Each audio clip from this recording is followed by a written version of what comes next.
Do you want to create the best solution? You first need to understand everything you can about the problem in the define stage.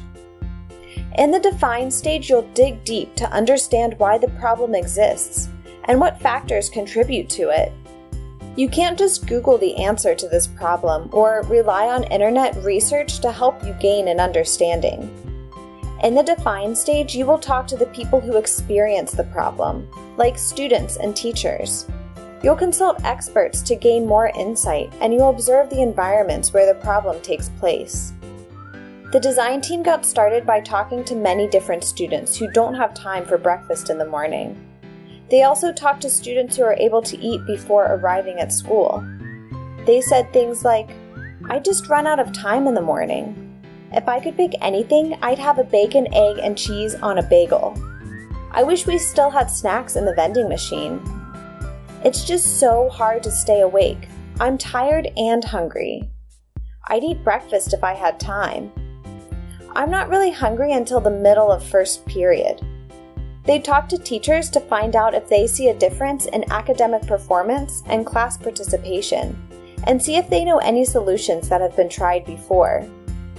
One teacher pointed out that she can tell who has fueled up for the day. She says the students who pay attention and participate in class are almost always the ones who say they've had breakfast. It doesn't matter if they understand the subject or not. The team observed this and saw just how obvious it was. They also noticed that there was potential opportunity to allow students to eat during the first half of class. One student had a granola bar and seemed to be paying the most attention while still eating. To gain an even deeper understanding, the team consulted an expert, a nutritionist, to ask what food teenagers should be eating to stay energized during the long school day. The nutritionist shared what the team thought they knew, that breakfast is the most important meal of the day. She went on to say that eating breakfast improves cognitive function, and teens should eat healthy carbs like oatmeal or whole wheat bread, as well as protein and fruit. She suggests making time to eat throughout the morning, since not everyone has an appetite when they first wake up. The design team gathered everything they learned on an empathy map, where they wrote down what they saw students do and say, what they assumed the students think and feel, and what they observed the students seeing and hearing in this situation. From this information, they can now identify what their perfect solution will do. They aren't deciding what their perfect solution will be. They want to know what it will be like.